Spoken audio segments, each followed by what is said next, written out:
Florida Senator Marco Rubio, Vice Chairman of the Senate Intelligence Committee. Senator, can you add to that debate that is happening right now? Because we've heard Jen Psaki and President Biden himself say, in the face of these rising prices, and all those oil companies who say, hey, we want to increase production, we want to turn the Keystone XL pipeline on, and they continue to say, hey, well, there's 9,000 leases untapped out there. They're welcome to increase production. What is your response to that?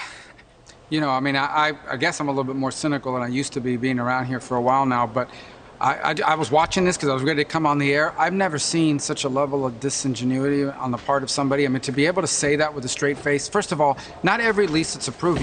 Companies apply for all kinds of leases. Then they make the determination, well, that area is more productive. It makes sense to expense it. Others may not, may not make as much sense. You've also got a bunch of these places tied up in litigation. And then you've got an unfriendly administration. You have an administration that has made very, very clear that it wants America to produce less natural gas and less oil and to become greener. That has been a fundamental fact. And so who is going to risk capital under an administration whose entire administrative power is focused on making it harder than ever to explore and produce fossil fuels like oil and natural gas? They're not going to do it. And that's what they're not recognizing. And they keep pointing back. That's just a talking point and a way to spin it because it's a complicated industry, but it's just not true. The fact of the matter is today we are producing 1.2 million barrels of oil less a day than we were in 2019. If we just got half of that back, it more than makes up for whatever we were getting from Russia, and it would help lower prices, and it would have an immediate impact, by the way,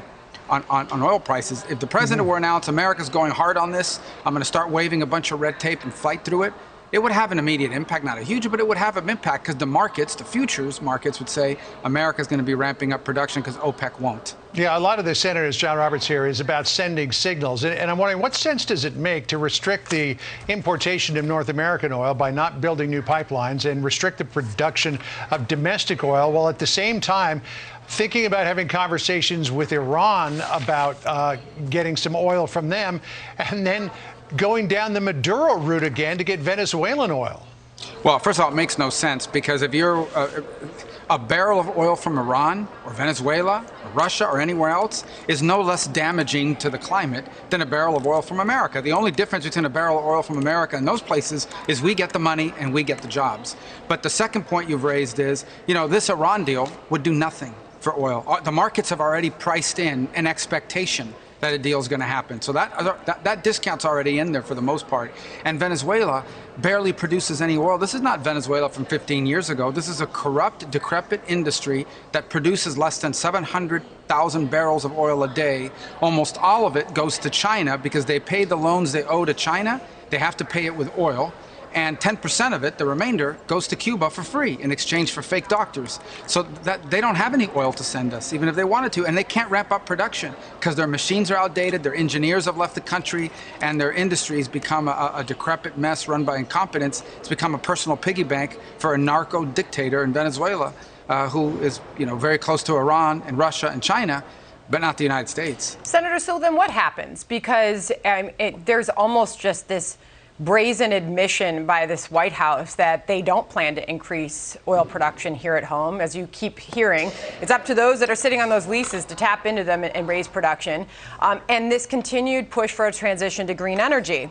I don't have to remind you, Senator, I know you know the facts involved with electric vehicles, but I mean, you're looking at 61% of electricity generation from fossil fuels, okay? So it's going to take fossil fuels to power those EVs.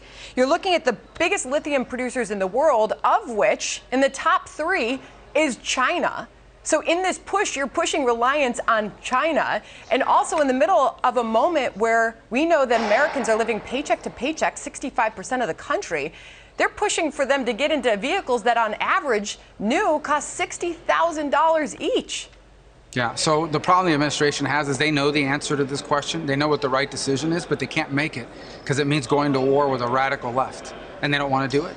And because they're committed to the Green New Deal, and they're committed to all this radicalism. And if you ask the people, the radicals, you know, like John Kerry and others on this issue, that for them they have this religious adherence to this notion, they don't have a problem with gas being $5 or $6 a gallon, because they think all that's going to do is push more people into renewables. It's going to in essence, it's going to lead to less people driving, more mass transit. That's the argument you're going to hear from them. It's okay if they may not say it publicly, but it's okay if gas prices are more expensive, because that means more Americans will have to use trains and buses. Less people will be driving. More people will be looking for electric vehicles. But you're right about the electric vehicle. You got to generate the power for it, number one. And number two is the batteries. Those batteries depend on basic minerals, earth minerals that we don't produce enough of in the United States. You'd have to get those from China as well. Here's my last point. This dearth of this lack of availability around the world and the global availability of oil is not good for the environment. Because what happens for developing countries that don't have access to oil and natural gas is they rely on coal. And coal emits a lot more carbon than oil or natural gas does. And that's what they're forced to do, because they're not going to starve or freeze to death to make John Kerry happy.